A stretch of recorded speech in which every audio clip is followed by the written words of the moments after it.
Hey patrons, Bill here with a little bit of a personal project, something I've been working on the last few days here.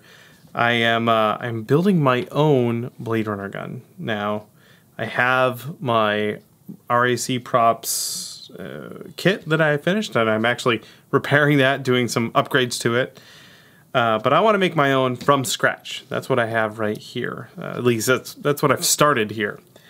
This is all 3D printed, 3D modeled in Fusion 360, and I've been doing a bunch of iteration on the design to get some of the mechanics to work. So, the first thought was that I buy an airsoft gun, which I did. I don't ever need an excuse to go buy an airsoft gun.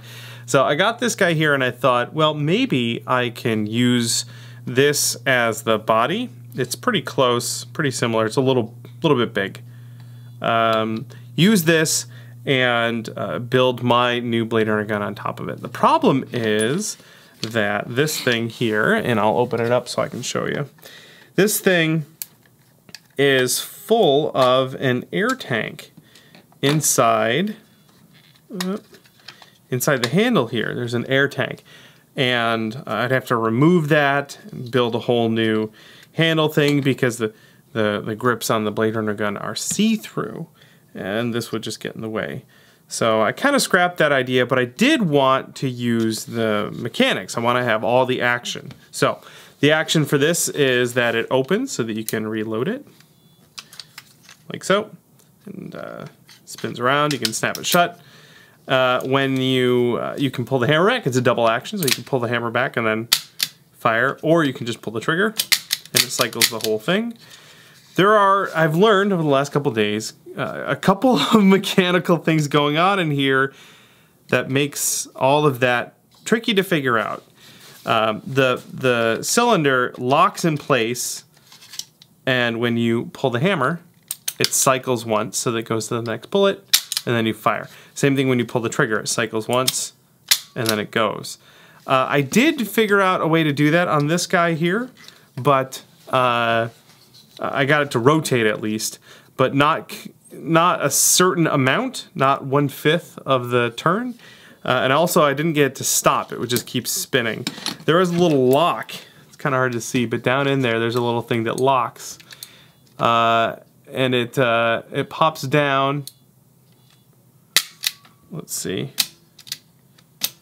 It pops down just enough to let the cylinder go as it spins around. Now, figuring all of that out was a little complicated, so I kind of scrapped it, but I did maintain a couple of pieces of the action here. So this spring here is for the hammer. The hammer's hiding back there, so that when I pull the trigger, it sure enough does that. That took me about a day to figure out, but it works. And I have this slide so that this pops out like so, and it snaps shut again. I think that's it. I think just that action is enough for me. This is kind of free spinning. I might put a spring down here so that it kind of holds on these little notches. I haven't figured that out yet. But I have this. And I'm happy enough with that. Because I really want to get moving on building the aesthetic parts, the pieces on here that make it look the way it's supposed to look, like a Blade Runner gun. I'll show you what's on the inside. Something different I did than the other Blade Runner gun I have is that I made this plate, this side plate replaceable, just like on the this guy here, the airsoft gun. I made this side plate replaceable so that it would be easier to get in there. I figured I would be taking this apart and putting it back together several times. Come on, buddy. Alright, let me put that back in there so that we can kind of see what's going on. So basically, this spring pushes the hammer up. And when you pull the trigger, that goes up, and then it snaps down, and then when you let go of the trigger, that can clear this sort of catch here. So that's kind of how that goes. Let's see if I can replicate it here. Yeah, basically like that. With the side plate on and everything, it makes it a lot more snug. But that's it right there. So that's what I'm going to have going on there. This is actually the catch, the slide doodad from the RAC Props kit. I'm going to replicate my own. I just haven't done that yet. But it's got a little screw in there, and that pokes the catch to let it out. Now, most of these pieces are 3D printed, but this part here I did machine on my little lathe. There's a spring in there, and then there's this little plunger that retains it, and then that little screw pokes out, boop, to let it go. So yeah, that slides closed, and it's good to go. That is kind of where I am right now. I figured I'd give you guys a bit of a sneak peek at what this project is gonna be. As far as the aesthetics are concerned, this won't look exactly like the traditional Blade Runner gun. I'm actually going to kind of redesign it, not too much. If you think about the fiction, I want this to be like the Blade Runner, let's call it the Blade Runner 2049 version of the original. The original Blade Runner was it's supposed to be in 2019. Let's say 30 years later, let's say that company that made that gun has upgraded the design over 30 years. So I want to make this look like the original Blade Runner gun, but modify it for 30 years later. So put my own sort of style twist on it. And I'm excited because I'm at the point now where I can start designing that.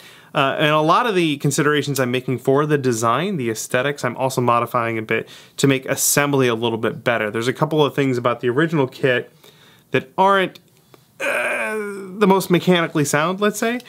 For example, the swing arm here, I put a slot in there. I'm thinking I only want one screw. Usually there are two screws on the part that covers this. I only want one, and then I have a slot there that will accept the slot on the other piece so that when it locks together, it can't twist. That's the idea anyway. We'll see. This is all trial and error. I've printed, I printed a couple of these. I'm getting my print settings dialed in. I'm testing screw hole placement. I'm actually printing this receiver again right now because this one got the print settings, excuse me, the print settings got all jacked up and it didn't print out great. But anyway, that's where I am right now, and I'm really excited. This is some of the most fun for me, the designing in CAD and printing and modifying and updating it, and yeah, it's a lot of fun. Prototyping, building. Anyway, hopefully you enjoyed this little look into this particular project here. Once it's all done, I'll have a full video on the YouTube channel. I'll probably have a couple more videos like this for you guys on Patreon as I work towards completing this thing, so look forward to that. If you have any questions, of course, let me know. Thanks for watching, and of course, thank you so much for your support. You guys are rad. I'll see you in the next one.